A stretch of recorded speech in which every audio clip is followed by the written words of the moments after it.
Thank you first of all for joining. I'm excited to kick off this launch of the author community. We have a very small agenda today, so we're gonna go over that really quickly. Introduce the members. I will do a quick share about the introduction, and this is where I'll go a little bit detailed around the subject of what the book is about, what I've written so far. And then I have one update on one of the interviews that I've done, so I'll share a little bit about that, and then we will move into Q&A. This is my second book. I wrote Reality Check almost now a year and a half or 2 years. I'm really excited about the culture of why and the rise of AI. I think it is very timely in today's atmosphere as a whole. And I'm excited as well that you are with me on this journey. I would love you to introduce yourself as part of this community. Just say a little bit about you and what you're excited about. If you want to pitch something, please go ahead, and then we'll jump into some of the logistics. Okay, I can start off. So I'm Cornelia. Cornelia Kavan, Energy On. I'm very happy to be here and join you on your book journey. And from my background, I'm an electric engineer and a personal energy strategist. And so I'm showing people how they can have all the energy they need in that moment. They really need it to keep up with all the obligations coming from their job, from their business, as a parent, with their family, kids, aging parents. So especially women have a lot of obligations, and they need a lot of energy to make everything run and make it happen. And I'm supporting them there, and also very happy to be here because I wrote my own book, then published it in October. It's Change Your Energy, Change Your Life. And there I show a lot of ways how you can manage your energy. So like to clean it, to protect it, to recharge it, and it's much more efficient than time management. So for me, it's kind of more practical and raises your productivity. Awesome. Do you have a copy to show? Sure. Have it here. Okay. Go ahead. Okay. Here it is. Awesome. Change Your Energy. It's a really good book. I think it's very interesting as well, and I think it fits in today's age where everyone will be focusing more on knowledge and more of the hard skills. I think energy is some of these topics which are a bit taboo in corporate or misunderstood, and I think you bring in a very interesting lens into it, Cornelia. So I'm excited to have you on board, and congratulations on the book. Thank you so much. Happy to support you, and curious, what will be the outcome, right? That's why we are here.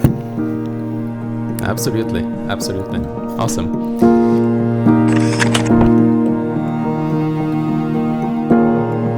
My name is Todd. I'm a product manager at Awadallah Labs. I'm an AI enthusiast, and I've been brainstorming and pontificating, thinking about these things since last, maybe November of 2022.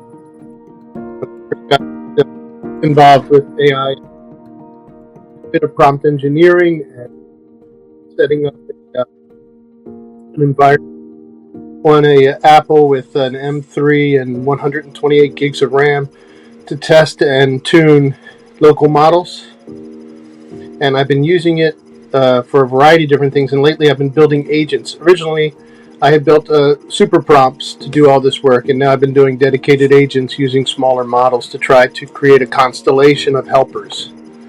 And so that's me. Thank you so much, Todd. So Todd basically is working very heavily and deep into applications of some of AI, actually testing some of the models locally and not locally. We've discussed this before. I think he'll bring as well a lot of I haven't done as much customizations as much as he does actually, And I think it will be interesting how that comes into, our conversations and what we'd like to explore, etc. So this is open as well. I'm interested to hear what you are interested in throughout. So that as well will help me shape some of the areas that I will tackle or I will not tackle. Thank you so much, Todd. So the book, I don't know who got the chance to read the introduction, but if you did not get the chance to read the introduction, the focus is on two pieces. The focus is on the culture of why, which is basically us telling stories or trying to justify why things are the way they are and how do we describe reality. And the flip side of it, how AI to some extent might be breaching into those realms and might be disrupting that. And the lens I am taking into consideration here specifically is that everything that Y yields is the content, and everything outside of that, the foundation. And what that means, which I want to elaborate on a little bit more before we go into what AI brings to this conversation, is typically if we consider us human beings, I think we are all storytellers. I think the story in us, the narrative, the understanding of why we do things and how we approach things is really important. It kind of defines a lot of who we are and how we approach things, how we trust things too. So all of these elements, I'm considering them as the content of life. Like they are not necessarily what sets the boundaries of how we operate in the world. I think what actually sets the foundation is probably things more a little bit on a deeper level, which usually are hard to justify. Like, for example, love, compassion, justice. Like when you say some of these things, they mean different things. They are the means that we connect. Like they are certain elements that we connect to, or we use to leverage to, create a connection. And to some extent are quite universal across people. So irrespective of the different type of uniqueness that we have, they are quite universal. So that's a bit on the culture of why. We like chapter 1, 2, 3 for the most part I will spend on just elaborating on that, because we will be deconstructing how that is in every system that we operate on. So how is that ingrained in education? How is that ingrained in healthcare? How is that ingrained in personal identity? And the reason mostly is we will be doing those deconstructions is today a big chunk of AI, or the fear on what it could be, not what it is today, is okay, it can take on any form, or it can basically have a certain level of intelligence that it didn't have before, that possibly can start creating its own identity or faking an identity, right? And what happened in those kind of relationships. So I'll give a quick example on some of the ideas I will be teasing, and then I would love for you to kind of interject, because I don't want to take it longer without you kind of having a chance to question. So for example, in education, like today, the second you go into an education system is based on certain level of examination, certification to get you through.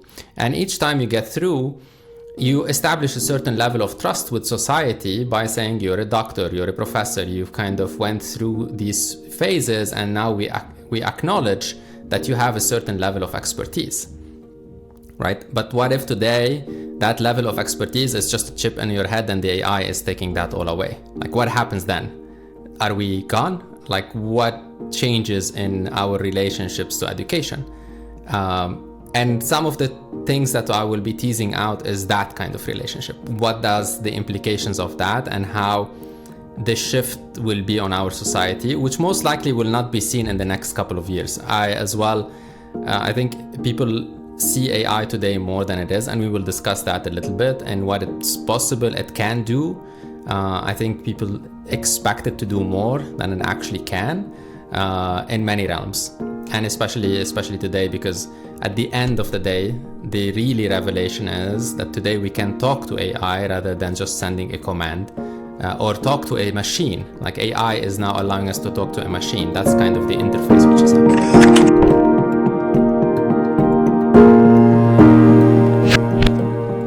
I had the great pleasure of interviewing Dr. Awadallah, who is the CEO and co-founder of Vectara. What is really interesting about Vectara is they're really trying to solve and mitigate the issues with hallucination, copyright concerns, and enhancing the explainability. They are creating a platform where AI is trusted. And one of the ways they're achieving that is by retrieval augmented generation, which in basic terms means that the AI model tries to give you back answers which are grounded in a database of resources that you actually have shared with it, rather than actually generating out of the random to some extent. And it was a really exciting conversation. If you'd like to hear more, you're welcome to join us on the author community where more details are shared. And I look forward to the upcoming interviews. I have a couple lined up. The next session will be next Friday, and it will be released the Friday after. Thank you so much for listening, and I would love if you are able to join our community. You can go to realitycheck.institute/culture of why to join the author community.